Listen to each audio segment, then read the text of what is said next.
सदियों से चली आ रही सतभक्ति की ऐसी धारा, ऋषियों, मुनियों, देवताओं और त्रिदेवों ने भी जिसका भेद ना पाया। भक्ति तो सभी करते हैं,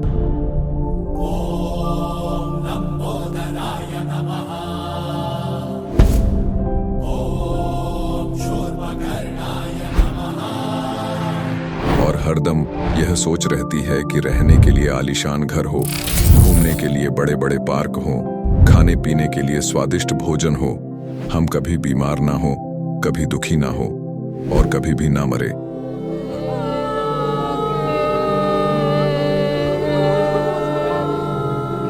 हरदम मौज मस्ती में रहे।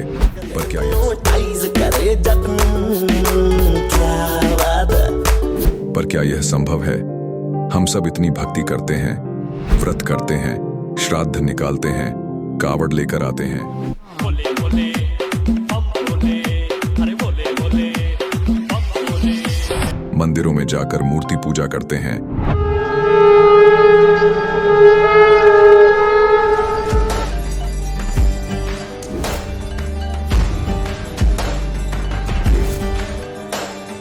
भानुकोटिभास्वरं भवाब्धितारकं परं नीलकण्ठमीप्सितार्थदायकं त्रिलोचनं कालकालमम्बुजाशमक्षशूलमक्षरम्। चर्च में जाकर प्रेयर करते हैं,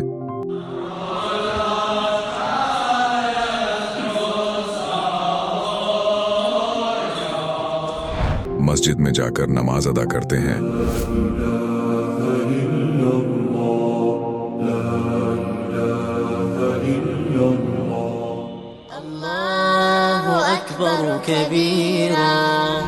और गुरुद्वारों में जाकर माथा टेकते हैं,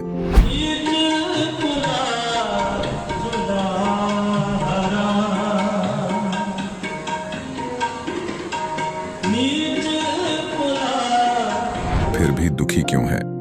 लेकिन क्या आप जानते हैं वो कौन सी भक्ति है? वो भक्ति जिसने मीरा को जहर से बचा लिया, ध्रुव और प्रहलाद की रक्षा की, अंधे को आंखें और बहरे को कान दिए, कोढ़ी को काया दी, दुखियों को सुखी जीवन दिया, मरने वाले को जीवन दान दिया और लाइलाज बीमारियों को दूर किया। जब संत रामपाल जी महाराज जी से दीक्षा ले ली थी, उसके बाद जब उनका कुछ विद इन मंथ कैंसर में राहत मिली। जैसे हम लोग परमात्मा का आदेश आया, हम लोग हॉस्पिटल गए और ऑपरेशन कराया। भगत जी 1 रुपया का भी दवाई माता जी को खाना नहीं पड़ा, और जो डॉक्टर कैंसर है बताते थे, वही डॉक्टर के मुख से हमने ये सुना भगत जी कि ये चमत्कार कैसे हो गया। तो हॉस्पिटल में दिखाया तो कैंसर घोषित कर दिया डॉक्टर ने यहाँ। तो फिर इसके इलाज के लिए घूमे, इलाज भी नहीं हुआ, तो फिर घर पे थक के बैठ गए। कैंसर के लिए जिंदल हॉस्पिटल में रहा, उसके बाद सपड़ा हॉस्पिटल में रहा, उसके बाद जयपुर को दिखाया, उसमें कोई इलाज नहीं हुआ। संत रामपाल जी महाराज जी ने चरणामृत प्रसाद दिया और आशीर्वाद दिया और भक्ति ज्ञान दिया, और उसके बाद मैं तंदुरुस्त हूँ। हर दिन में अपना सब कुछ खाता हूँ, मुझे कोई समस्या नहीं। मेरे को बीमारी ये थी सर कि ब्लड ट्यूब में मेरे को एक प्रकार का पस आ गया था और इन्फेक्शन हो गया था। उस इन्फेक्शन को डॉक्टर लोग वो कह रहे थे कि इसमें आपको ऑपरेशन करना पड़ेगा। आश्रम पहुंचने में परमात्मा का नामदान लिया और जो उन्होंने मुझे उपदेश दिया, उस उपदेश देने के बाद उन्होंने आशीर्वाद दिया। आशीर्वाद देने के बाद तत्क्षण में मेरा ये रोग वहीं के वहीं दर्द बिल्कुल ठीक हो गया। भक्ति सभी करते हैं, लेकिन उपरोक्त लाभ सिर्फ सतभक्ति से ही प्राप्त होते हैं। आज भी सतभक्ति करने वाले हजारों लाखों लोगों को शास्त्र अनुसार भक्ति का अद्भुत अनुभव प्राप्त हो रहा है। आइए जानते हैं ऐसे ही लाखों श्रद्धालुओं में से एक सतभक्ति करने वाले इस श्रद्धालु का अनुभव। नमस्कार जी। नमस्कार। क्या नाम है जी आपका? प्रभालोमी। बहन जी कहाँ से हैं आप? उत्तराखंड बागेश्वर डिस्ट्रिक्ट से। संत रामपाल जी महाराज से नाम दीक्षा आपने कब ली? 26 मई 2013 को। संत रामपाल जी महाराज से नाम दीक्षा लेने से पहले आप क्या भक्ति साधनाएं किया करती थी? सभी भक्ति साधना किया करते, जैसे पूजा पाठ, व्रत वगैरह किया करते थे, नवरात्रि के व्रत करते थे, जन्माष्टमी का व्रत करते थे, सभी किस्म की भक्ति किया करते थे। तो फिर क्या कारण बना कि आप संत रामपाल जी महाराज की शरण में आई? संत रामपाल जी महाराज जी की शरण में सबसे पहले मेरे पति आए, उन्होंने एक पुस्तक मिली थी उनको, वो पुस्तक लेके आए थे, तो उनके बाद उन्होंने नाम दीक्षा ली। उसके बाद हमें वो समझाने के बाद संत रामपाल जी महाराज जी से नाम दीक्षा ली। संत रामपाल जी महाराज से नाम दीक्षा लेने के बाद क्या आपको कोई लाभ भी मिले? जी हाँ, हमें काफ़ी लाभ मिले। जैसे मेरे बेटे को बहुत तकलीफ़ होती थी, बहुत परेशानियां रहती थी। कई जगह दिखाने के बाद पता लगा कि उसके हार्ट में छेद है, तो उसको यहाँ हल्द्वानी से भी इलाज कराया था। पहले तो लोकल में कराते रहे, उसके बाद हल्द्वानी में दिखाया था। वहाँ दिखाने के बाद उन्होंने बोला था इसके हार्ट में छेद है, तो उसके बाद उन्होंने बोला था कि इसका 18 साल का इलाज चलेगा। उसका इलाज कराते कराते लेकिन उसको परेशानी वैसी रहती थी, कभी 2 दिन ठीक हुआ तो फिर वही परेशानी आ जाती थी, चल फिर नहीं पाता था बिल्कुल भी। स्कूल में डॉक्टरों ने स्कूल भी बंद करा दिया था उसका, 2-3 महीने तो स्कूल भी नहीं गया। उसके बाद क्या कहते हैं, जब हम संत रामपाल जी महाराज जी के शरण में गए तो वहाँ से आने के बाद वो दवा खाना भी भूल गया। तब मालिक की दया से तब वो ठीक हुआ। डॉक्टर साहब ने बताया था, जब हमने उनको हल्द्वानी में दिखाया था तो उन्होंने बताया था कि पहले इसका 18 साल का इलाज चलेगा, जब 18 साल के इलाज के बाद इसको फ़ायदा नहीं होगा तो फिर इसका ऑपरेशन करना पड़ेगा। तो हमने ये उनकी रिपोर्टें हैं। तो जब हम संत रामपाल जी महाराज की शरण में गए और बच्चे को नाम दिलाया, उसके बाद से आज तक कोई परेशानी नहीं आई। परमात्मा संत रामपाल जी महाराज की दया से आज तक कोई भी तकलीफ़ उन्हें नहीं हुई। आज करीब 23 साल का हो गया है, अभी तक कोई भी परेशानी उनमें नहीं है। संत रामपाल जी महाराज जी की कृपा से आज हम बहुत खुश हैं और कोई परेशानी नहीं है। दूसरा लाभ, मुझे मेरी बेटी को बहुत तकलीफ़ थी, इसकी सांस की प्रॉब्लम थी। परमात्मा की दया से वो अभी ठीक हुई। जब हमने इसको दिखाया था डॉक्टरों को, लड़की को, तो तब क्या कहते डॉक्टर ने बताया था कि ये नहीं बचेगी, आप कहीं भी दिखा लो, कुछ भी कर लो, ये नहीं बच पाएगी। तो उसके बाद हमने भी इस पर आशा छोड़ दी थी। तो संत रामपाल जी महाराज जी की शरण में जाने के बाद ये ठीक होगी। तीसरा, मेरे पति शराब पीते थे, सब नशीली पदार्थ खाते थे, मालिक की दया से वो भी छूट गया। चौथा, मुझे 1-8 साल पहले की बात है, मेरी बहुत ही ज़्यादा हालत ख़राब हो गई। मुझे ऐसा दर्द होता था कि मैं सहन नहीं कर पाती थी, खाना नहीं खाया जाता था। जब खाना खाती थी तो गले में फंस जाता था, पानी तक नीचे नहीं जाता था। तो जब मैंने हॉस्पिटल में, पहले तो लोकलों में दिखा रही थी, फिर बाद में मैंने हल्द्वानी में दिखाया। हल्द्वानी में जब मैंने हॉस्पिटल में अपने आप को दिखाया तो उन्होंने सब चेकअप कराने के बाद ऐसी तकलीफ़ तो कुछ नहीं बताई, लेकिन परेशानी कम नहीं होती थी। तो बाद में जब उन्होंने कहा कि आपको पथरी है, पथरी भी उन्होंने कभी 3 ml की बताई थी, तो उसमें कोई तकलीफ़ नहीं होती है करके बताया। फिर भी मेरी परेशानी दूर नहीं हुई। तब मैंने परमात्मा से, संत रामपाल जी महाराज जी से अरदास लगाई। संत रामपाल जी महाराज जी का आदेश, वहाँ से आशीर्वाद आया था, बोला भक्ति करो। तो उसके बाद करीब दूसरी रात को ही पता नहीं ऐसा हुआ कि मैं वॉशरूम गई तो उसमें मुझे दर्द उठी, जोर किया, दर्द उठने का अपने आप वो पत्थर निकल गया। मालिक की दया से मैं ठीक हो गई। मेरे को पहले पैरालाइज भी हुआ था, भूत प्रेतों की बाधा होने के कारण मैं चल फिर नहीं पाती थी। जब मैं संत रामपाल जी महाराज की शरण में आई, उसके बाद वो भी मेरा दूर हो गया। संत रामपाल जी महाराज से नाम दीक्षा कैसे ली जा सकती है?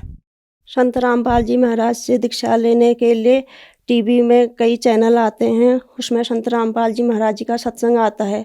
उसके नीचे एक पट्टी आती है, उसमें नंबर ले आते हैं। उन नंबरों पर कॉल करके हर ज़िले में नामदान केंद्र खुले हैं, जहां नज़दीकी केंद्र होगा आपको बता देंगे और संत रामपाल जी महाराज से वहां से नाम दीक्षा ले सकते हैं। धन्यवाद जी। सच। अब जगत गुरु तत्वदर्शी संत रामपाल जी महाराज जी के सत्संग के माध्यम से उस अद्वितीय आध्यात्मिक ज्ञान के बारे में जानते हैं, जिसके माध्यम से आप भी प्राप्त कर सकते हैं ऐसे आध्यात्मिक, मानसिक और भौतिक सुख जो अभी तक आपने सिर्फ मीराबाई, ध्रुव, प्रहलाद जैसे कुछ ही भक्तों की जीवन कथा में सुने होंगे। अब सुनिए तत्वदर्शी संत के संग शास्त्र अनुकूल भक्ति सत्संग, ऐसा अद्वितीय आध्यात्मिक ज्ञान जिसका है सर्वधर्मों के पवित्र शास्त्रों में प्रमाण। अब देखो, ये है सूक्ष्म वेद, और सूक्ष्म वेद के जो गूढ़ शब्द हैं वो उस वेद से भी अधिक हैं जो हम वेद माना करते, 4 वेद। इसमें क्या लिखा है कि सतगुरु मिले तो इच्छा मिटे, सतगुरु मिलेंगे तो सब ऐसा ज्ञान सुनाएंगे यहाँ की सब इच्छाएं समाप्त हो जाएंगी।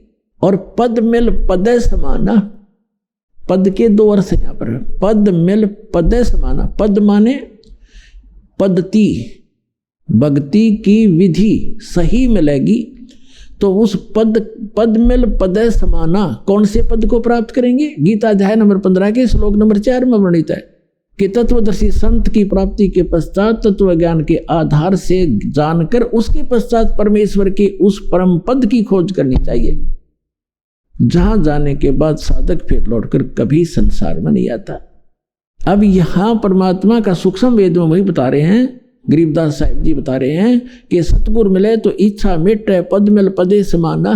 पद माने पद्धति, सही श्रेष्ठ भक्ति विधि मिलने से उस पद में समावांगे, वहां पहुंच जाएंगे जहां जाने के बाद साधक लौटकर फिर नहीं आते। पद मिल पदे समाना और चल हंसा उस लोक पठाऊं। हे प्यारी आत्मा, चल तुझे वहां भेज दूं जो आदि अमर अस्थाना, आदि अमर यानी जो शाश्वत स्थान है। गीता अध्याय नंबर 18 के श्लोक नंबर 62 में कहा कि अर्जुन, तू सर्व भाव से उस परमेश्वर की शरण में जा, उसकी कृपा से तू परम शांति को और सनातन परम धाम को, शाश्वत स्थान को प्राप्त होगा। तो यहाँ वही बता रहे हैं कि हम जो विधि बता रहे इससे वो मिलेगा तुम्हें। और गीता ज्ञानदाता ने तो बता दिया है कि वो तत्वदर्शी संत बताएंगे। तो वो तत्वदर्शी संत वर्तमान में ये दास भेज रखा है उस परम पिता ने आप पुण्यात्माओं के लिए, ये सत्कर मान लेना।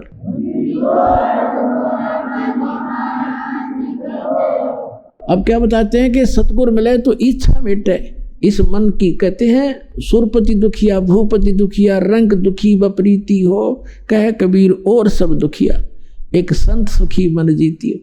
अब संत मन जीती बना रहा है दास आपको, ये इच्छाएं हटेंगी, मन की वृत्ति चेंज होगी। सतगुरु मिले तो इच्छा मिटे, पद मिल पदे समाना और चल हंसा उस लोक पठाऊं जो शाश्वत स्थान, आदि अमर स्थाना।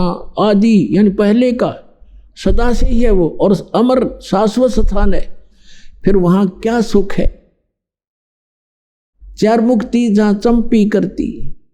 अब जैसे यहाँ की जो मुक्तियां हैं, 4 मुक्तियां हैं, ये चारों की चारों प्राप्त प्राणी भी वापस जन्म मृत्यु में रहता है। वो सदा वो सुख उनको नहीं प्राप्त रहता, और वहां जाने के बाद सदा सुख रहेगा सतलोक में जाने के बाद। 4 मुक्ति जहां चंपी करती, माया होरी दासी और दास गरीब अब पद पर से वो मिले राम अविनाशी। गीता अध्याय नंबर 15 के श्लोक नंबर 17 में जो कहा है, उत्तम पुरुष तु अन्य परमात्मा इति उदाहरता, ये लोग चरण अविश्य विवर्ती अवैश्वर है। तो वो परमात्मा, अविनाशी परमात्मा आपको मिलेगा जो साधना हम बता रहे हैं, ये दास बता रहा है। और वहाँ सदा सुखी रहोगे, आपका परिवार होगा, वो कभी मृत्यु को प्राप्त नहीं होगा, किसी चीज़ का अभाव नहीं होगा। और यहाँ से तो आपने जाना पड़ेगा, यह आपको याद है खूब, और याद रखना। इसलिए यहाँ की इच्छाएं हटा कर अब वहाँ की आशा बनाए सतलोक जाने की, जहाँ आशा ता बासा हुई और मन कर्म वचन सुमरियो सोई। बोलो सतगुरुदेव।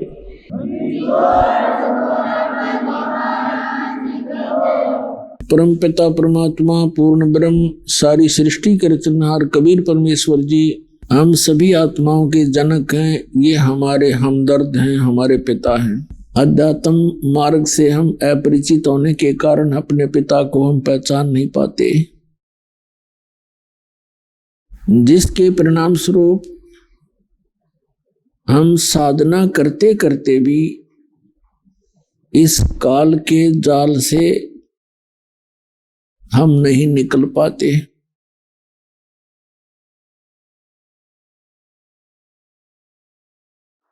ये काल का एक भयंकर जाल है।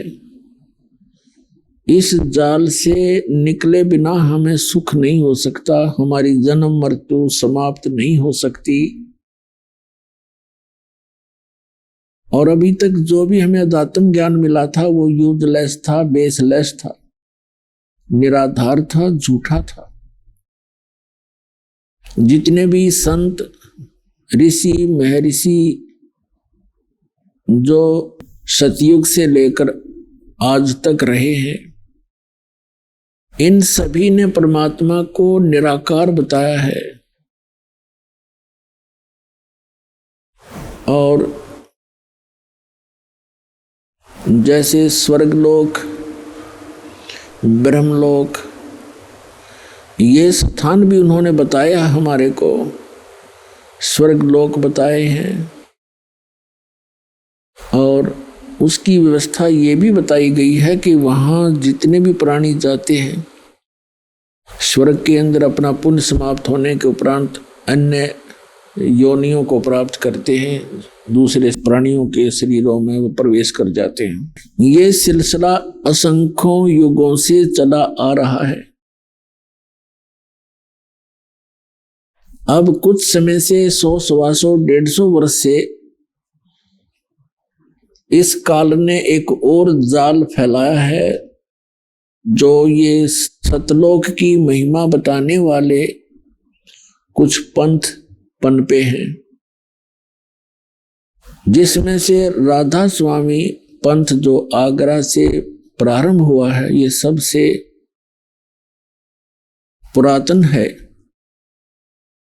इस अभी सन 1861 के आसपास ये प्रारंभ हुआ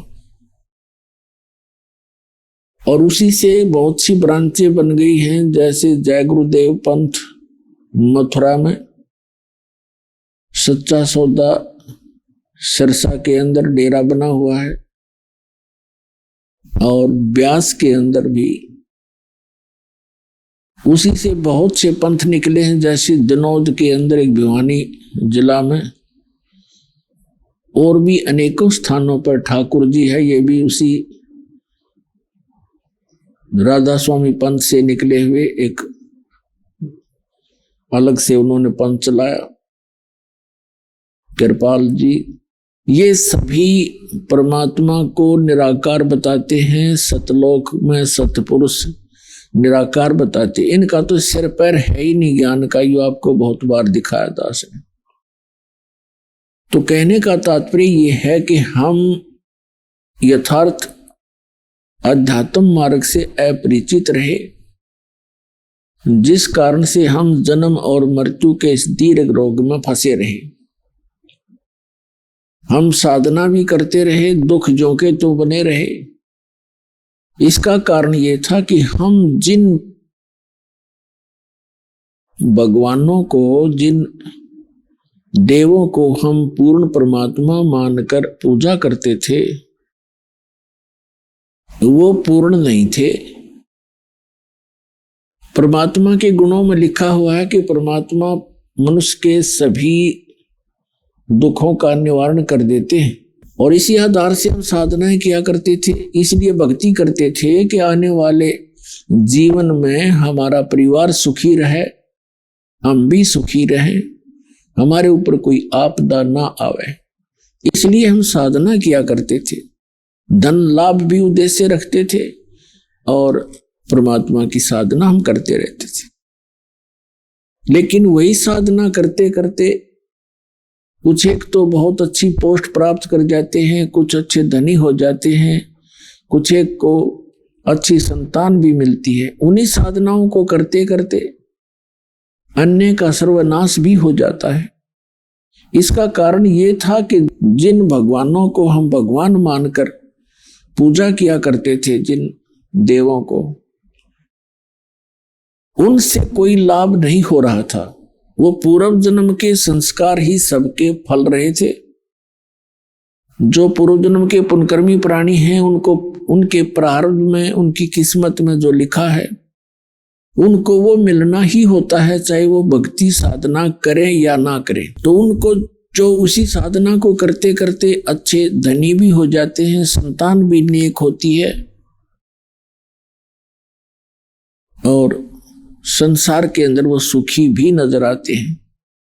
तो उनके पूर्व जन्म के पुण्य थे, उन्हीं के आधार से उनको जो प्राप्त हुआ, वो भक्ति से उसका कोई लिंक नहीं था, क्योंकि उसी साधना को करते करते दूसरे उसी कुल के, उसी परिवार के सदस्य भी वही साधना कर रहे होते हैं और उनको इतनी हानि हो जाती है कि सोच भी नहीं सकते, क्योंकि उनके पुण्य नहीं थे। तो यही ज्ञान देने के लिए परमात्मा स्वयं आते हैं कि तुम जिन देवों की, जिन प्रभुओं की पूजा कर रहे हो,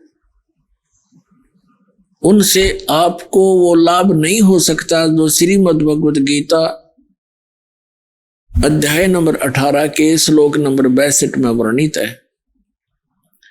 गीता अध्याय 15 के श्लोक नंबर 4 में वर्णित है। उनमें कहा है कि हे अर्जुन, तू सर्वभाव से उस परमेश्वर की शरण में जा, उसकी कृपा से ही तू परम शांति को और सनातन परम धाम को प्राप्त होगा। तो यहां परमात्मा स्वयं आकर 600 वर्ष पहले ये ज्ञान करा कर गए थे। परमात्मा कहा करते कबीर जी, तीन देव की जो करते भक्ति, उनकी कदे ना होवे मुक्ति। गुण तीनों की भक्ति में ये भूल पड़ो संसारे, कहें कबीर निज नाम बिना कैसे उतरो पारे। तीन देव की जो करते भक्ति, उनकी कभू न होवे मुक्ति। वो तीन देव कौन कौन है? श्री ब्रह्मा जी रजगुण, श्री विष्णु जी सतगुण और श्री शंकर जी तमोगुण। तो परमात्मा 600 वर्ष पहले कहा करते थे, गुण तीनों की भक्ति में ये भूल पड़ो संसारे, कहें कबीर निज नाम बिना कैसे उतरो पारे। तीन देव की जो करते भक्ति, उनकी कदे ना होवे मुक्ति। पुण्यात्माओं, आज से लगभग 600-550 वर्ष पूर्व और भरे बाजार में सत्संग के अंदर प्रवचनों में ये कहना कि तीनों देवता ब्रह्मा विष्णु महेश की जो पूजा करते हैं, उनको कोई मोक्ष प्राप्त नहीं हो सकता, उनको कोई उनकी गति नहीं हो सकती। तो पुण्यात्माओं, ये बहुत ही कठिन कार्य था और परमात्मा ने ये 600 वर्ष पहले कहा, ये ज्ञान दिया, जिस कारण से परमात्मा का बहुत विरोध हुआ कबीर परमेश्वर का। उनके साथ बहुत सी बदतमीजियां की गई, उनको जान से मारने की भी चेष्टा बार बार की गई, लेकिन वो समर्थ थे। वो हमारे पिता हैं और वो हमारे लिए ही आते हैं कि कभी ना कभी तो इनका ये नशा, ये झूठे सुख का नशा जो काल ने कर दिया त्रिगुणमयी माया का, ये कभी तो उतरेगा, कभी तो मुझे पहचानेंगे। तो अपनी पहचान छोड़कर चले गए थे भगवान 600 वर्ष पहले। सन 1398 से सन 1518 तक 120 वर्ष एक जनसाधारण की भूमिका की, एक सिंपल जुलाहा बनकर, धानक बनकर रहे भगवान। और उसी बनारस की कुटिया से असंख्य ब्रह्मांडों का संचालन भी कर रहे थे, प्रत्येक प्राणी की वो सुरक्षा व्यवस्था भी कर रहे थे। अपने आत्मा परमात्मा ने 600 वर्ष पहले कहा था कि तीन देव की जो करते भक्ति, उनकी कबू ना होवे मुक्ति। तुम कौन राम का जपते जापम, तात कटे ना तीनू तापम। परमात्मा कहा करते, तुम किस भगवान की भक्ति कर रहे हो, किसका मंत्र जाप कर रहे हो, उन भगवानों से तुम्हारा कोई तीन ताप का जो कष्ट है वो भी दूर नहीं हो सकता। आज आपको प्रमाणित करते हैं कि हमारे सदग्रंथ भी यही प्रमाण करते रहे। श्रीमद् भगवद गीता अध्याय नंबर 7 के श्लोक नंबर 12 से लेकर 15 में ये स्पष्ट किया है कि तीन देव, श्री ब्रह्मा जी रजगुण, श्री विष्णु जी सतगुण और श्री शिव जी तमगुण की जो साधना भक्ति करते हैं उनको कोई लाभ नहीं होता। इसके विपरीत श्रीमद् भगवद गीता में कहा कि इन तीनों गुणों पर आधारित, तीनों गुणों रजगुण ब्रह्मा सतगुण विष्णु तमगुण शिव जी की साधना से मिलने वाले लाभ पर अक्षणिक लाभ है। इसके ऊपर जिनकी बुद्धि सेट हो गई है और किसी की बात सुनने को तैयार नहीं है, उनको कहा है राक्षस स्वभाव को धारण किए हुए मनुष्यों में नीच और दूषित कर्म करने वाले मूर्ख। गीता ज्ञानदाता कहता मेरी भक्ति भी नहीं करते। अपने आत्मा अध्यात्म मार्ग से हम दूर घने हो गए और अज्ञान हमने ज्यादा ग्रहण कर रखा है। इसलिए प्रथम बार ये वचन कोई सुनता है तो उसको बहुत ज्यादा दुख होता है, मचल जाती है आत्मा, क्योंकि हम श्री विष्णु श्री शंकर जी इनके रंग में बहुत ज्यादा रंगे हुए हैं। और जब सच्चाई सुनते हैं एक बार कड़वी अवश्य लगती है, लेकिन कुछ दिनों के बाद वो मीठी हो जाती है, क्योंकि उस अज्ञान से हमारी आत्मा में निर्मलता समाप्त हुई। और जब सच्चाई प्रारंभ होती है तो आत्मा एकदम उसके विपरीत सोचती है, सटराई करती है। लेकिन सच्चाई के अंदर इतना दम होता है, वो अपना स्थान बनाकर ही रहती है। जब दास ने यह सत्संग शुरू किए, इतना विरोध हुआ। एक बार तो ऐसा लगा कि परमात्मा आपका ज्ञान आपके बच्चों तक कैसे पहुंच पाएगा। कदम कदम पर विरोध हो रहा है। किसी भी वर्ग में देखिएगा, सभी ये कहने लगे कि रामपाल तो निंदा करता है। लेकिन इस दास को पता था कि निंदा नहीं, एक परोपकार कर रहा हूं। जैसे सदग्रंथों को आपके रूबरू कर रहा हूं, और जिन भी ऋषि महर्षि आचार्यों शंकराचार्यों या किसी संत मंडलेश्वर ने जो भी ज्ञान उन्हीं संतों को आधार मानकर बताया है, उसके अनुभव को और वेदों और गीता और पुराणों से तुलना कर देता हूं। मेरा सिर्फ इतना सा काम है कि हमारे सदग्रंथ सत्य हैं, इसके विरुद्ध जो जिसका ज्ञान है वो असत्य है, शास्त्र विधि त्याग कर मनमाना आचरण है, वो यूजलेस है, व्यर्थ। इसको एक आलोचना ना समझें, इसको एक परोपकार समझें। जैसे ये कई शरारती व्यक्ति, कुछ असामाजिक तत्व नकली नोट छाप देते हैं 500 और 1000 रुपए के। जब सरकार को पता चलता है तो वो क्या करते हैं, ओरिजिनल और डुप्लीकेट दोनों साथ साथ दिखाते हैं समाचार पत्रों में, इलेक्ट्रॉनिक मीडिया, टीवी चैनलों पर। और वो बताते हैं कि देखो ओरिजिनल में ये है और डुप्लीकेट ये ऐसा है, इसमें ये नहीं है, ये त्रुटि है। तो कोई ये कहे कि सरकार आलोचना कर रही है दूसरों के नोटों को, तो जची नहीं बात। ठीक इसी प्रकार वो सरकार एक बहुत बड़ी परोपकार कर रही है, नहीं तो लाखों लोग लुट जाते। तो यही उद्देश्य दास का है कि आपके ओरिजिनल और डुप्लीकेट ज्ञान को दोनों को रूबरू कर रहा हूं, और इससे आपको पहचान होगी सत्य और असत्य की, आपका जीवन नाश होने से बच जाएगा। तो इसका परिणाम अब अच्छा निकल रहा है। आपको दिखाते हैं श्रीमद् भगवद गीता, ये एक अनमोल ग्रंथ है, ये चारों वेदों का इसके अंदर सारांश है, और इसके अंदर बहुत ही सिस्टेमेटिकली ज्ञान दिया हुआ है, तरतीब वाइज दिया हुआ ज्ञान है। लेकिन हमारे धर्मगुरु हमारे अध्यात्म सदग्रंथों को समझ नहीं सके, जिस कारण से ये हमें लोक वेद सुनाते रहे। लोक वेद का अर्थ होता है दंत कथा, अक्षेत्रीय ज्ञान, लोक वेद सुना सुनाया ज्ञान एक दूसरे से जो सत्य ना हो, उसको लोक वेद कहते। कबीर परमेश्वर जी कहते हैं, पीछे लग गया जाऊं था मैं लोकवेद के साथ, और रास्ते में सतगुरु मिल गए, दीपक दे दिया हाथ। जैसे परमात्मा हमारे को समझाने के लिए अपने ऊपर ही वो सब उदाहरण कोड करते हैं, एग्जाम्पल कोड करते हैं, उदाहरण लगाते हैं।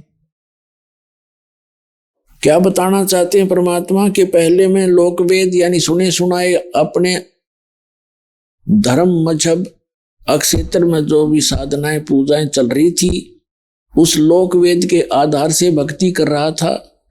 फिर सतगुरु मिल गए जिसने तत्व ज्ञान रूपी टॉर्च दीपक हमें दे दिया।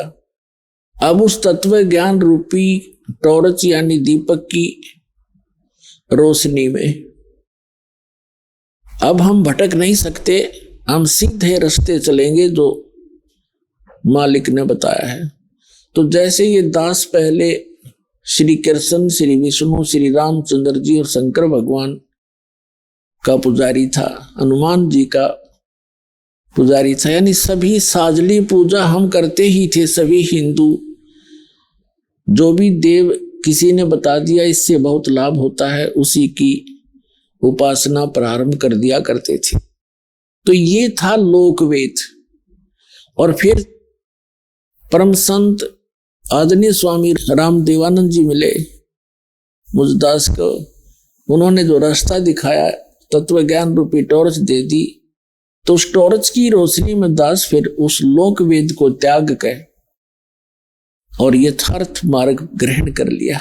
अब जैसे आज प्रसंग जो चला है कि जो साधनाएं हम किया करते थे और उन्हीं साधनाओं को हमारे दूसरे कुल के लोग भी करते थे, उनसे अच्छा हमारी व्यवस्था रही। जैसे ये दास श्री राम, श्री कृष्ण और विष्णु जी अर्थात और भी अन्य साथ साथ जितने भी देवता, शंकर भगवान, हनुमान जी, गणेश जी, सबकी पूजाएं करता था। और घर में जो भी सुख होता था, जैसे बच्चे पहले पढ़ते हैं तो सफलता मिलना भी हम भगवान को क्रेडिट दिया करते थे। फिर बच्चे संतान हुई, लड़के लड़की हुई, तो भी हम भगवान को इस क्रेडिट देते थे कि जो साधना हम कर रहे हैं, शायद हम सोच रहे थे इन्हीं से हमें सब कुछ प्राप्त हो रहा है। फिर सर्विस लगी तो भी यही सोचा कि हनुमान जी ने दया कर दी, भगवान विष्णु ने दया कर दी, बाबा श्याम जी जो हमारा घरेलू देवता था, कभी उसको याद करते थे, उन्होंने कृपा बख्श दी। और कभी विष्णु जी को, कभी शंकर जी को, इन सभी को क्रेडिट दिया करते थे कि इन्होंने बड़ी रजा बख्श दी। अब पता चला कि वो जो कुछ भी हमें मिल रहा था वो हमारे प्रारब्ध में लिखा हुआ था। पूर्व जन्म के संस्कार ही प्रफुल्लित हो रहे थे। उन्हीं पूजाओं को करते हुए हमारे दूसरे परिवार के व्यक्तियों को वो लाभ नहीं हुआ, बहुत सी हानियां भी हुई। तो अब पता चला कि जो साधना हम कर रहे थे जिन देवताओं की, वो हमें ना हानि कर सकते हैं ना कोई लाभ पहुंचा सकते।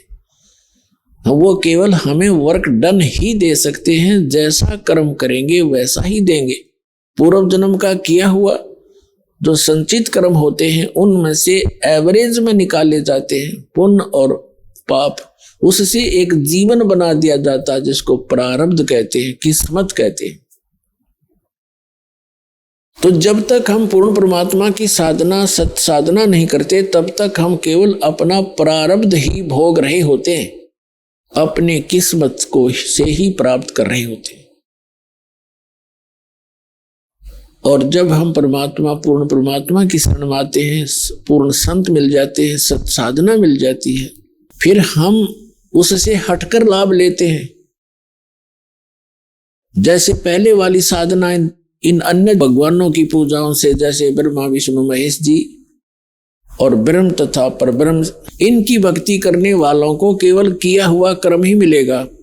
उनके प्रारब्ध में यदि दुख है तो वो दुख होगा ही होगा। किसी का पुत्र मरना है तो मरेगा ही मरेगा, किसी की टांग कटनी है तो कटेगा ही कटेगी। उसे आपके प्रारब्ध में परिवर्तन नहीं हो सकता। हाँ, अशुभ और अशुभ दोनों डिपॉजिट होते चले जाएंगे। वो आपके संचित कर्मों में जुड़ जाएंगे। और जब हम पूर्ण परमात्मा सत्य पुरुष कबीर भगवान की भक्ति करेंगे, पूर्ण संत से लेकर, इन नकलियों से नहीं, उससे कोई लाभ नहीं होना। सत साधना, सत मंत्र और पूर्ण सतगुरु और सच्ची लगन से मर्यादा में रहते हुए जो भक्ति करेंगे, फिर उनकी प्रारब्ध में यदि कोई हानि होनी है वो नहीं होगी। वो परमात्मा का विधान है, वो समर्थ परमात्मा है, वो हानि को टाल देता है, पुण्य आपके प्रफुल्लित होंगे।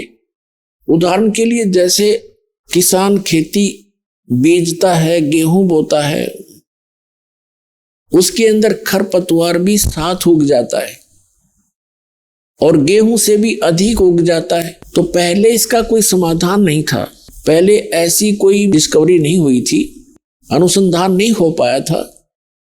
और अब एक ऐसी मेडिसिन बना दी है वैज्ञानिकों ने कि उस मेडिसिन को, उस दवाई को पानी में डाल दिया जाता है, खेती के अंदर पानी में डालकर छिड़क दिया जाता है, तो वो घास को, खरपतवार को नष्ट कर देती है, फसल ज्यों की तो खड़ी रहती है, उसको हानि नहीं करती, तो वो फसल दुगनी होती है। इसी प्रकार अब परमात्मा ने यह दया बख्शी है, अपने वो जैसा नियम है उसका, वो रहस्य गूढ़ मंत्र, वो गुप्त मंत्र परमात्मा यहाँ सार्वजनिक करता है, जिसके जाप करने से हमारा वो खरपतवार रूपी पाप नष्ट हो जाते हैं, हमारे पुण्य शेष रह जाते हैं। तो वो मेडिसिन इस दास के पास है, इस विश्व में किसी के पास नहीं है।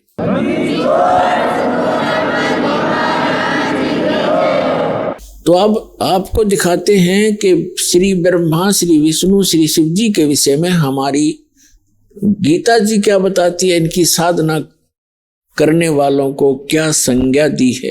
अब आपको दिखाते हैं श्रीमद् भगवत गीता अध्याय नंबर 7 का कुछ अंश दिखाते हैं। देखिएगा, श्रीमद् भगवत गीता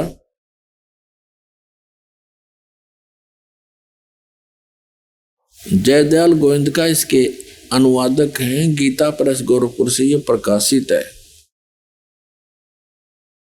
हम इसका 7वां अध्याय लेते हैं। ये है 7वां अध्याय, 7वां अध्याय श्रीमद् भगवत गीता का। इसके प्रथम मंत्र में क्या कहा है कि हे पार्थ, अनन्य प्रेम से मुझ में आसक्त चित्त तथा अनन्य भाव से मेरे प्राण होकर योग में लगा हुआ तू जिस प्रकार से संपूर्ण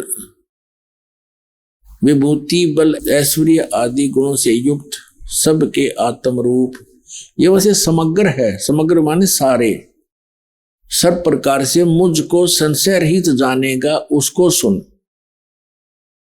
अब क्या बताया है, दूसरे मंत्र में कहा है 7वें अध्याय के, मैं तेरे लिए इस विज्ञान से ही तत्व ज्ञान को संपूर्णता कहूंगा, जिसको जानकर संसार में फिर कुछ भी जानने योग्य शेष नहीं रह जाता। अब गीता ज्ञान दाता कह रहा कि अर्जुन, मैं अब तुझे ऐसा ज्ञान बताने जा रहा हूं, इसको जानने के बाद फिर संसार में कुछ भी जानना शेष नहीं रहेगा। और इस पवित्र गीता को हम श्रोधार्य मानते थे, पढ़ते भी थे, डेली पाठ भी किया करते थे, लेकिन कहते हैं गुरु बिन काहू न पाया ज्ञान, जो थो था भुज छड़े मूड किसान, गुरु बिन वेद पढ़े जो प्राणी, समझे न सार रहे अज्ञानी। गुरु के बिना वेदों के अर्थों, गूढ़ अर्थों का समझना बड़ा कठिन है, और उसके ना समझे बिना हम अज्ञानी ही रहे। हमारे जितने भी ऋषि, सतयुग से लेकर आज तक के ऋषि महर्षि, ये सब अज्ञानी थे। अपने आत्मा, ये दास के जो वचन हैं ये कड़वे अवश्य लगेंगे एक बार, लेकिन बाद में इतने मीठे हो जाएंगे, इनके अतिरिक्त आपको कोई और बोल वचन सुहावेगा नहीं, अच्छा नहीं लगेगा। कि सतयुग से लेकर आज तक के ऋषि महर्षियों को ज्ञान नहीं था, बिल्कुल ज्ञान नहीं था, अज्ञानी थे वे। अपने आत्मा को थोड़ी सी झलक दिखा दूं, नहीं तो कोई पहली बार सुनेगा भक्त, क्योंकि ये सीडी वगैरह बनती हैं, भक्त अपने मित्रों को देते हैं, तो उनका ये हजम होगी नहीं ये बात कि सतयुग से लेकर आज तक के इन ऋषि महर्षि ब्राह्मणों को कति ज्ञान नहीं था भक्ति का। इनको छोड़ ब्रह्मा विष्णु महेश को ज्ञान नहीं था, बताओ। तो ये वचन जो दास के हैं, ये तो आज सभ्य समाज, शिक्षित समाज हो गया, इसलिए स्वीकार्य हो गए। और ये वचन परमात्मा 600 वर्ष पहले कहा करते कबीर जी, तो उस समय तो पत्थर खान की बात थी, डले लग गए हो। और है ये सारी सच्ची पूरी कंप्लीट सत्य है, हमारे सदग्रंथ प्रमाणित करते हैं। इससे पहले मैं थोड़ा सा श्री देवी भागवत के कुछ उल्लेख आपके रूबरू करता हूं, जिससे आपको पता चलेगा कि न तो सतयुग से लेकर आज तक के ऋषि महर्षियों को ज्ञान था, और न ब्रह्मा विष्णु महेश को ज्ञान था अध्यात्म मार्ग का। तो और को होगा किसको? केवल परमात्मा स्वयं आते हैं, अपने द्वारा रची हुई सृष्टि को यथार्थ रूप में वही बताते हैं। और यथार्थ भक्ति मार्ग और पूर्ण परमात्मा वो स्वयं होते ही है, वो स्वयं ही यथार्थ भक्ति मार्ग बताते हैं, यथार्थ ज्ञान तत्व ज्ञान वही बताते हैं। अब देखिएगा श्रीमद् देवी भागवत सचित्र मोटा टाइप, गीता प्रेस गोरखपुर से प्रकाशित।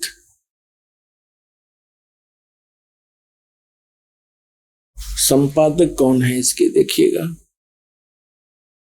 हनुमान प्रसाद पोदार, चिमनलाल गोस्वामी, और ये प्रकाशक है इसके 414 पृष्ठ पर आपको ले चलते हैं। ये छठा स्कंध संक्षिप्त देवी भागवत 414 पृष्ठ पे।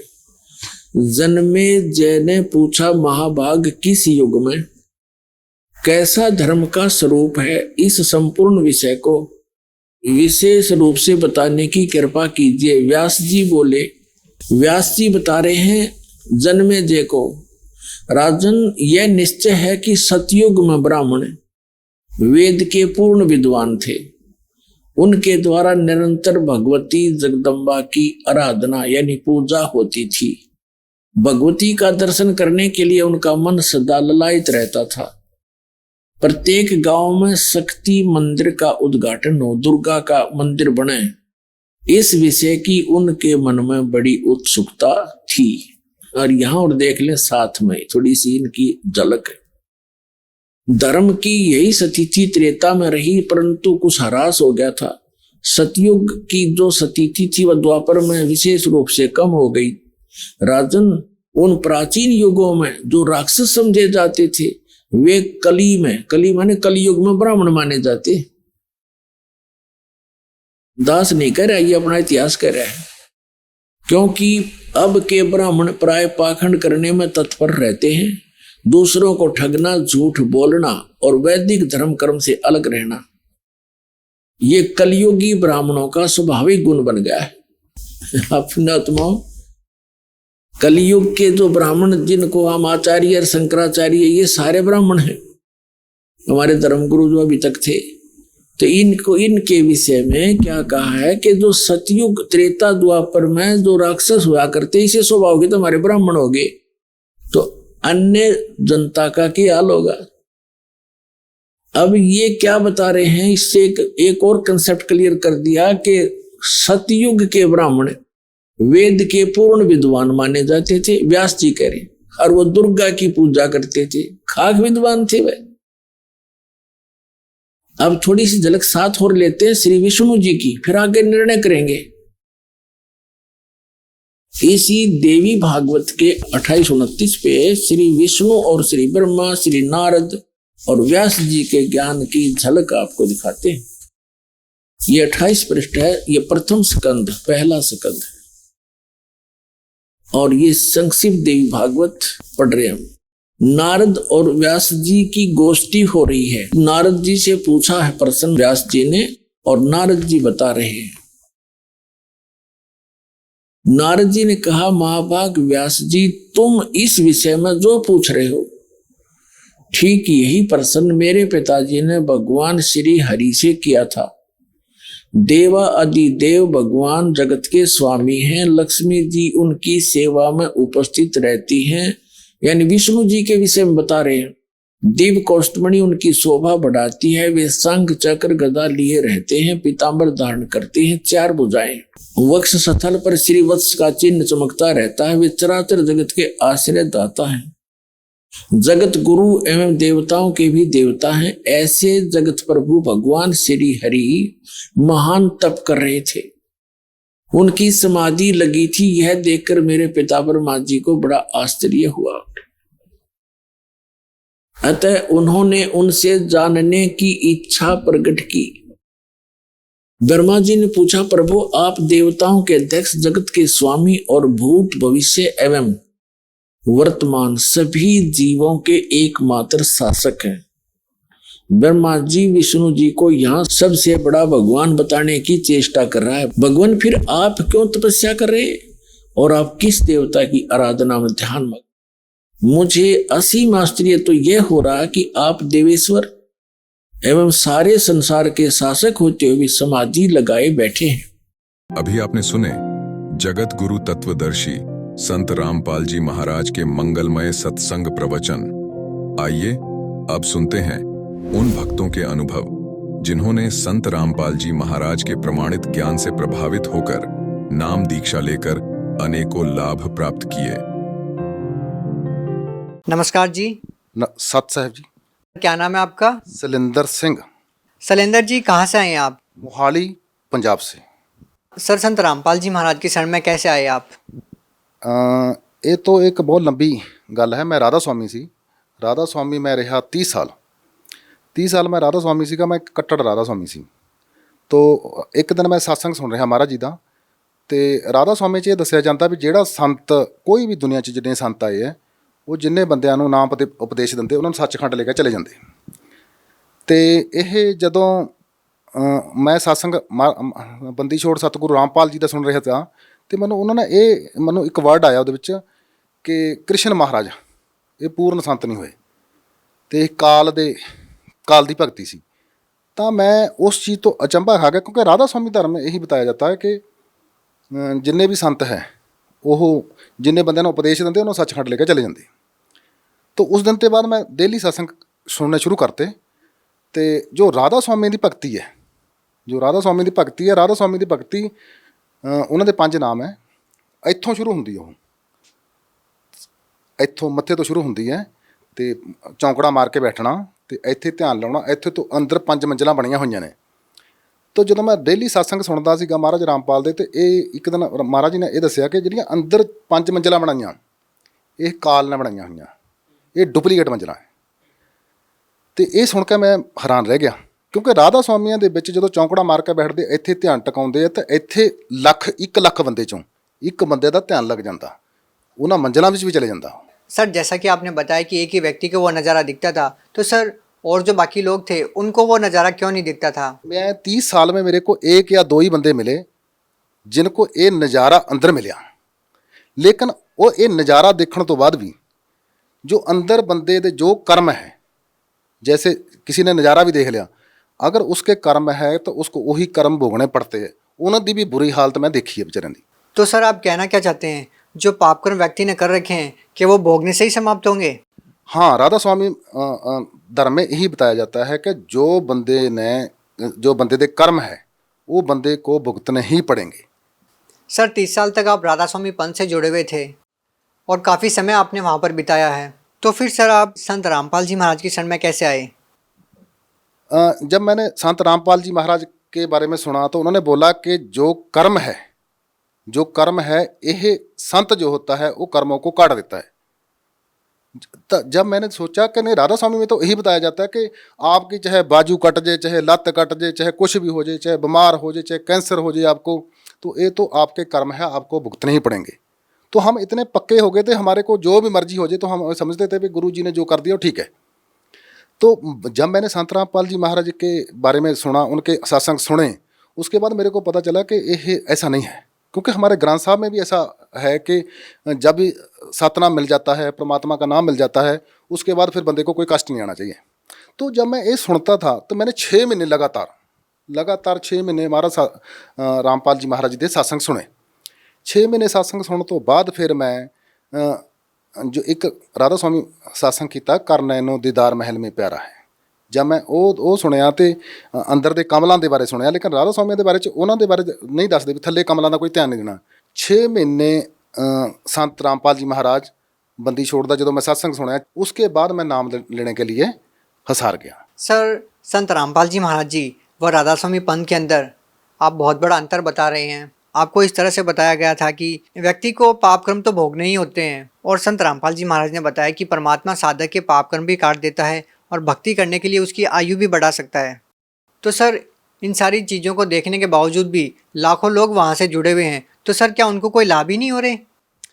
नहीं, लाभ हो रहे हैं, काफ़ी लोगों को लाभ हो रहे हैं। लाभ उनका जो पुराना जो किसी मेरे को भी होते थे, ऐसा मेरे को भी होते थे, लेकिन वो जो अभी मैंने को संत रामपाल जी महाराज की शरण में आने के बाद ऐसा पता चला कि वो हमारे पुराने पुण्य थे जो हमारे को मिल रहे थे, अभी भी जनता को मिल रहे हैं। लेकिन राधा स्वामी धर्म में यही बताया जाता है कि जो आपके कर्म है वो तो आपको भुगतने ही पड़ेंगे अगर किसी के ऊपर कष्ट आ जाता। तो सर, ये बात तो संत रामपाल जी महाराज के अनुयायियों पर भी लागू होती है, ये तो वो लोग भी बोल सकते हैं। ऐसा नहीं है। जैसे मैं अभी संत रामपाल जी महाराज की बात करता हूँ, जैसे मैंने नाम लिया है, पहले मैं एक कट्टर राधा स्वामी था, मेरे को ऐसा लगता था कि नहीं, जो कर्म है वो भोगना ही पड़ता है। मेरे को 3 या 4 साल ही हुए अभी नामदान ले हुए, मेरे साथ इतने अचंभे हो गए। सर, आपको क्या लाभ मिले संत रामपाल जी महाराज से नाम दीक्षा लेने के बाद? मेरे को संत रामपाल जी महाराज के जाने के बाद इतने लाभ हुए कि मैं इधर गणाने शुरू कर दूं, शायद उतना नहीं टाइम होगा आप उतना कर सकेंगे। मेरी जेब में अगर पहले 1000 रुपया रहता था, अभी मेरी जेब में 1 लाख रुपया रहता। मैं किसी काम के बारे में सोचता हूँ, अगर मैंने सोच लिया और मेरा दूसरे दिन काम हो जाता, पैसा कहाँ से आता मेरे को नहीं पता चलता है। तो पहले ऐसा राधा स्वामी धर्म में मेरे साथ ऐसा नहीं था। तो ऐसा है कि बाकी जो मैं भगती के बारे च दसा थानू, भगती है अभी जैसे मैंने व्यास से नाम लिया था, जो व्यास से नाम लिया था वो किसी वेद से, किसी ग्रंथ साहब से, किसी गीता से मेल नहीं था खाता। अभी जो मैंने रामपाल जी महाराज से नाम दिया, संत रामपाल जी महाराज बंदी छोड़ से नाम लिया, वो नाम लेने के बाद मेरे को वेद के बारे में, गीता के बारे में, ग्रंथ साहब के बारे में पूरा ज्ञान हो गया। आप ग्रंथ साहब के बारे में, ग्रंथ साहब में भी ऐसा लिखा है, हाँ ऐसा, ये लाभ की बात बताता हूँ मैं आपको। जैसे मेरे को नहीं तो पता गीता क्या होती है, मैंने गीता का अभी जब सत्संग सुनता मेरे को गीता पूरी याद होगी। गीता के 16वें अध्याय के 23 नंबर श्लोक में लिखा है, जो शास्त्र विधि त्याग के, जो शास्त्रों में लिखा है उससे हटकर पूजा करता उसको कोई लाभ नहीं होता। जो शास्त्रों के अनुकूल भक्ति करता है उसको सारे लाभ होते हैं। तो इसलिए ग्रंथ साहब में भी ऐसा लिखा हुआ वे पूजा करे सब लोक संतो, मन मुख थाए ना पाई। जो मन के पीछे लगकर पूजा करते हैं वो उन्होंने कोई लाभ नहीं होता है। सर, आपको संत रामपाल जी महाराज से नाम दीक्षा लेने के बाद और क्या क्या लाभ मिले? मैं सिख समाज ਦੇ ਵਿੱਚ सिख समाज ਨੂੰ ਬਿਲੋਂਗ ਕਰਦਾ। सिख समाज ग्रंथ साहब ਦੇ ਵਿੱਚ ਪਹਿਲਾਂ ਲਿਖਿਆ ਕਿ 5 ਮੰਤਰ ਦਾ ਭੇਦ ਦਊਗਾ। बार पंच परवान, पंच प्रधान, पंचे पावे दरगे मान, 5 का बहुत जिक्र आता ग्रंथ साहब के बीच में। उसके बाद आता 2 अक्षर का भेद बतावे सोई गुरु पूरा कहावे। उसके बाद आता 1 अक्षर जो गुरमुख जापे ताकि निर्मल सोई। और ये गीता में है ओम तत् सत, ये 3 मंत्रों का जो भेद बताएगा वही पूरा सतगुरु है। तो यह जो पूरे मंत्र है सतगुरु रामपाल जी महाराज दे रहे। मेरे को लगा कि यह पूरा सच्चा ज्ञान है, मैंने इसकी तरफ लग गया और जब से मैं लगा हूँ मेरा पूरा ठाठ है। मैं एक बार मैं गुरु महाराज जी की तरीक पे जा रहा था तो मेरे साथ मेरी बेटी, मेरा दामाद, मेरा ब्रदर और मैं एक गाड़ी में 6 बंदे बैठे थे। मैं किसी विवेक हाई स्कूल चंडीगढ़ में है उसके बीच में ट्रांसपोर्ट मैनेजर लगा हुआ। तो किसी ड्राइवर ने मेरी गाड़ी के साथ शरारत कर दी, उसने मेरी गाड़ी के पखे की तार और अर्थ की तार काट दी। तो मेरे को नहीं था पता उसकी तार काट दी। मैं उधर चले गया, तरीक पे चले गया गुरु जी के। जब मैं हसार चले गया, जब मैं हसार चंडीगढ़ से 150-200 किलोमीटर है, तो जब किसी भी गाड़ी का पखे की तार काट देते हैं तो गाड़ी 10 किलोमीटर के आगे नहीं चलती। और मेरे को नहीं था पता कि तार काटी है, हसार चले गए। हसार के आने के बाद जब हसार से मुड़े तो मेरी गाड़ी ने इंडिकेटर दे दिया कि गाड़ी गर्म होगी। तो मैंने गाड़ी रोकी, एक मैकेनिक था, मैकेनिक से मैंने पूछा भी ये गर्म होगी। उसने मेरे को बोला, ऐसा उठाकर ढक्कन थोड़ा सा उठाया, बोलता कुछ नहीं होता, आ ले जाओ, और उसी टाइम इंडिकेटर बंद हो गया।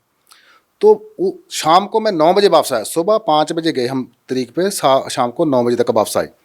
तो 9 बजे तक आए, मेरी गाड़ी कहीं गर्म नहीं हुई, मेरी गाड़ी को कुछ नहीं हुआ। और मैंने बड़े बड़े इंजीनियर से पूछा, बड़े बड़े ड्राइवरों से पूछा। जब मैं दूसरे दिन स्कूल में आकर किसी ड्राइवर से ये शेयर की बात कि मेरी गाड़ी के बीच में थोड़ा इंडिकेटर दिखा देता उसने, तो उसने बताया कि यार ऐसा नहीं दिखा सकती, चलो देखते हैं। जब उसने देखा तो देखा कि पक्खे की तार काटी हुई और अर्थ की तार काटी हुई। तो वो बोलता गाड़ी चल ही नहीं सकती। पूरा स्कूल इस चीज़ से हैरान था भी गाड़ी चल ही नहीं सकती। तो आप देख लो भगत सिंह 300-350 किलोमीटर गाड़ी चल कर आई, और मैंने उसी टाइम मैकेनिक को बुलाकर उस तारों को जोड़िया।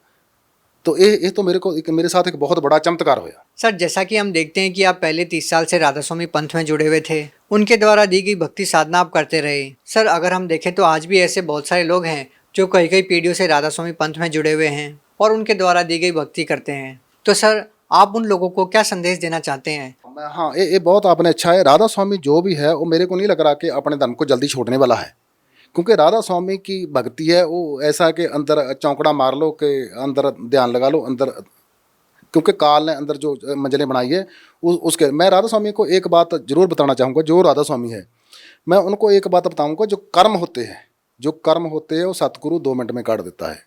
को कर्म का कोई इसमें लेना देना नहीं होता है। और राधा स्वामी के बीच में मैंने देखा, ये जो अभी गुरगद्दी पे बैठे हैं संत गुरिंदर सिंह जी महाराज ढिल्लों, तो उनको भी कैंसर हो गया। उनको गुरुजी को कैंसर हो गया, तो बोलते कर्म है, हमने किसी के काट दिए। देखो, जो गुरुजी अपने कर्म नहीं काट सकता, वो बाकी के किसी के कर्म क्या काटेगा। तो मैं राधा स्वामी को बताना चाहता हूँ, इधर जब ध्यान लगाकर आप चढ़ जाएंगे, लाख में एक बंदा चढ़ जाएगा, तो वो भी आप पूरा सत्संग सुनो महाराज सावण सिंह का। महाराज सावण सिंह का कर नैनो दीदार महल में प्यारा है। इसके बीच में लास्ट में आता है कि आद माया कीनी चुतराई, झूठी बाजी पिंड दिखाई, अंड पिंड से दूर ओ देश हमारा है। अभी मैं राधा स्वामी के आगे यही बेनती करूँगा कि इस चीज़ को आप अच्छे से पढ़ें, और अंदर जो है अंदर ध्यान नहीं लगाना है, जैसे हठ योग नहीं करना है, चलते फिरते तुरते फिरते नाम जपना है। सर, बहुत सारे श्रद्धालु संत रामपाल जी महाराज से नाम दीक्षा लेना चाहते हैं, तो सर संत रामपाल जी महाराज से नाम दीक्षा कैसे ली जा सकती है? ये आपने बहुत अच्छा क्वेश्चन किया। जो मैं चंडीगढ़ से बरवाला जाने के लिए 6 महीने वेट करता रहा, तो मैं जा सकता था, मेरे को पैसे भी कमी नहीं थी, गाड़ी थी, सब कुछ था। तो हमने तो नाम लेना है, महाराज जी शब्द लेने हैं, मंत्र लेने हैं। तो महाराज जी ने ऐसा कर दिया, अभी हर डिस्ट्रिक्ट के बीच में, हर स्टेट के बीच में, फॉरेन कंट्री के बीच में ये नामदान केंद्र खोल दिए। मैं बोला कि ये तो गुरु जी ने बहुत बड़ी कृपा करी है, बहुत बड़ी कृपा करी है। जो गरीब बेचारे नहीं आ सकते थे, उनको नामदानों के डिस्ट्रिक्ट में मिल जाता है। तो बरवाला आने के लिए बड़ा टाइम लगता था नहीं, तो वो तो बड़ी गुरु जी की कृपा है। वो नामदान हर एक डिस्ट्रिक्ट में खुल गए, हर एक जगह पे खुल गए।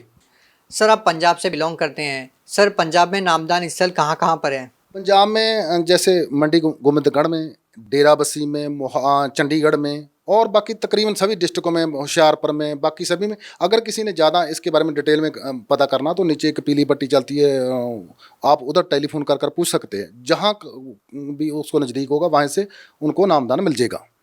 जी, बहुत बहुत धन्यवाद। सत सहज।